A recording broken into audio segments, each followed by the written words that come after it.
Over the past several months, one specific area has kept pulling me back in: collateral lending, using crypto you already own as backing for a loan without ever having to sell it. I've had one platform sitting in my active rotation for about 6 weeks now, and today I'm going to walk through the mechanics, the liquidity angle, why this whole model operates differently from anything a traditional exchange can offer, and before I'm done, I'll walk through exactly how I personally screen platforms before putting my tokens into them, because right now, that skill matters more than it ever has.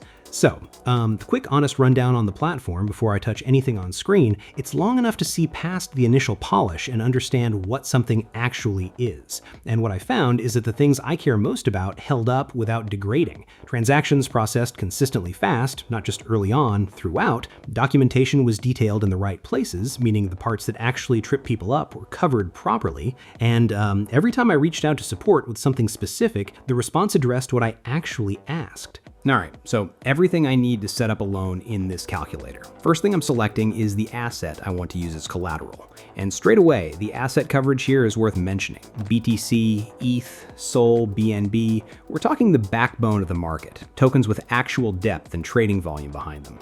And what that means practically is I'm not converting anything before I start. I'm working directly with positions I already hold. Okay, next I'm keying in the collateral amount. Yeah, that's the figure I want.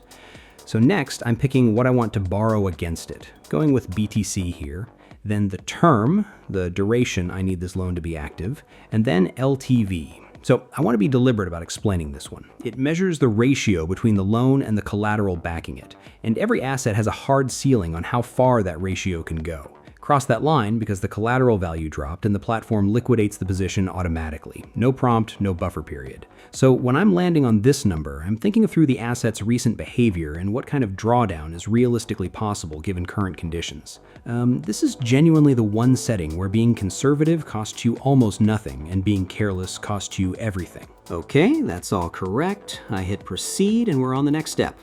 So the first thing I'm doing is saving my contract ID. That's my access key back into this loan at any point going forward. I'll explain what I mean by that in a minute. So now the platform is waiting on the collateral transaction from my side.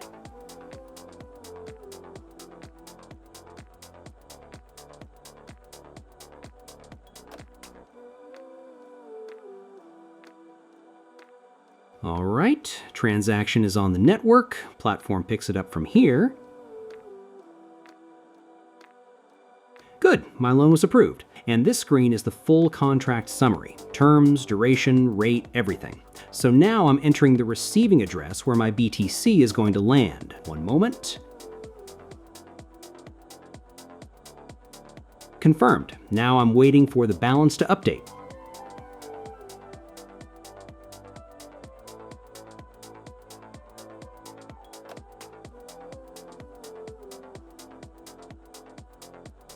Okay, my balance updated. Platform executed its side without a hitch. And now, this screen is something I want to flag because it's more important than it looks. This is the dashboard for the entire duration of this loan. I get back in here using that contract ID from a minute ago. Everything I do with this position going forward, monitoring it, adjusting it, responding to market moves, happens from right here. It's not something that just runs in the background. It requires active management. Okay, so I now want to explain what's actually happening structurally here, because I think collateral lending is one of those terms that sounds heavier than it is, and once the underlying logic clicks, the reason it's useful becomes pretty hard to argue with. So I lock tokens into a contract, they sit there, secured, completely untouched, and I receive a loan in a different asset against their value. My original position doesn't change. I haven't exited anything. I haven't reduced my exposure. I'm still fully in that asset wherever it goes. When the loan runs its course and I repay, the collateral comes back in full.